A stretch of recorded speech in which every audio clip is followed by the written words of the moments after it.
টাকা হাতানোর অভিযোগ জয়েন্ট বিডিওর বিরুদ্ধে।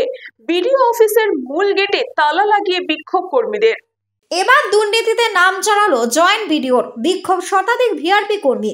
বিডিও অফিসের গেটের সামনে গেট আটকে দিনভর বিক্ষোভে সামিল শতাধিক ভিআরপি কর্মী।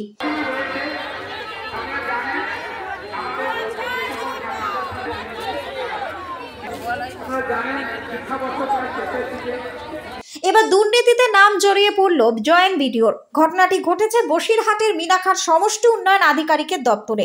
বিক্ষোভকারী ভিআরপি কর্মীদের অভিযোগ, তাদের যে দৈনিক পারিশ্রমিকের টাকা, সেই টাকা হাতানো হয়েছে।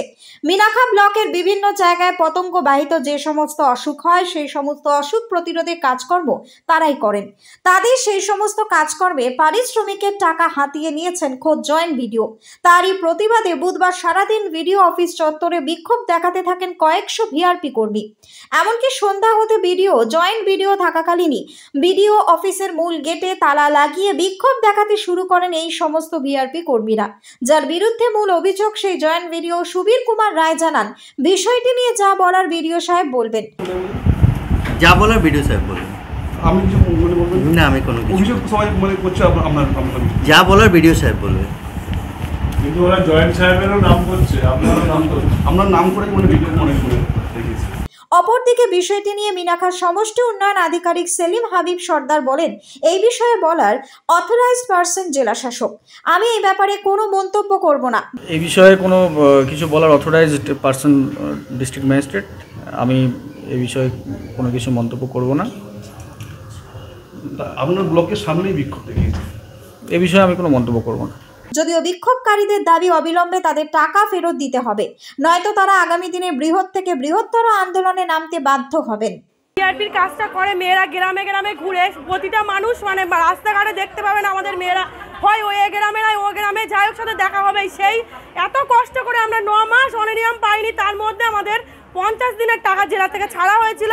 তারপরে জেলা থেকে 50 দিনের টাকা ছাড়া হয়েছিল, সেই টাকা জয়েন্ট বিডিও সাহেব কেটে আমাদের কোনো মেয়েদের দিয়েছে 3200 টাকা, কোনো মেয়েদের দিয়েছে 4200 টাকা, কোনো মেয়েদের আবার 5000 টাকা, আবার একটু ভালো সম্পর্ক যাদের সাথে ওনারা আছেন তাদের দিয়েছেন আর 9000 টাকা বা 10000 টাকা। আমরা চাইছি আমাদের যে টাকাটা আমাদের ফেরত দিক, কারণ ওটা আমাদের কষ্টের টাকা। আমরা রোজ জল বৃষ্টিতে পুড়ে, আমাদের একদিনও কোনো দিন আমাদের মানে ছুটি নেই। আমরা এই যে পুজো কাটালাম, না পুজোর অষ্টমী, না কোনো পুজোর নবমী, না মুসলিম ভাইদের ঈদ, না কোনো কিছু তো আমাদের ছুটি নেই। আমাদের এইগুলো কেন কাটা হলো, এইটা জয়েন্ট বিডিও সাহেব জবাব দিন। স্যার আজকে বলছে যে আমার কাছে ওনারা জানায়নি, যেখানে স্যারের আমি ফোন করে বলেছিলাম আমার মেয়েদের সমস্যার কথা। স্যার আজকে ফোনে আমার বললো, আমি বলেছিলাম যে একটা মেয়ে স্যার আমার গর্ভবতী 3 মাস প্রেগনেন্ট অবস্থায়, তার কাজ আমরা করে দিয়েছি, ওর টাকাটা কেন কাটা হলো? উনি বললো যে আমি সহায় অসহায় মানি না, আমি যতদিন চেয়ারে থাকবো আমার এই চেয়ার থেকে আমি সহায় অসহায় দেখবো না, নো ওয়ার্ক নো পে। কেন বলা হলো?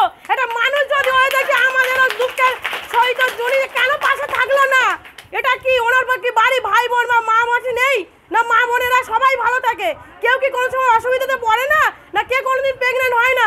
এটা কি ধরনের কথাবার্তা? স্যারকে আমাদের টাকা জবাব না দেওয়া পর্যন্ত আমরা এখান থেকে যাবো না। আর এর সাথে আমি আরেকটা কথা বলবো, আমাদের ব্লকের যিনি আছেন ওনার দেখাশোনা করেন কাজ মিজানুর রহমান, তিনি ওতপ্রোতভাবে জড়িয়ে আছেন ওনার সাথে এই কাজ করার জন্য। ওনার কথাবার্তা একদমই ভালো নয়। মানে আমি কালকে ফোন করতে করতে এই কথাটা, হ্যাঁ আমি ওনার সামনেও বলেছি, ওনার এই কথাটা এইভাবে আমি তখন বলিনি, কিন্তু এখন আমি বলতে বাধ্য হচ্ছি। উনি এই কাজটা দায়িত্ব দেখার পর আমাদের এই অবস্থা, এই পথে লাভতে হলো। এতদিন 7 বছর কাজ করে আমাদের কোনো মেয়েদের পথে লাভতে হয়নি।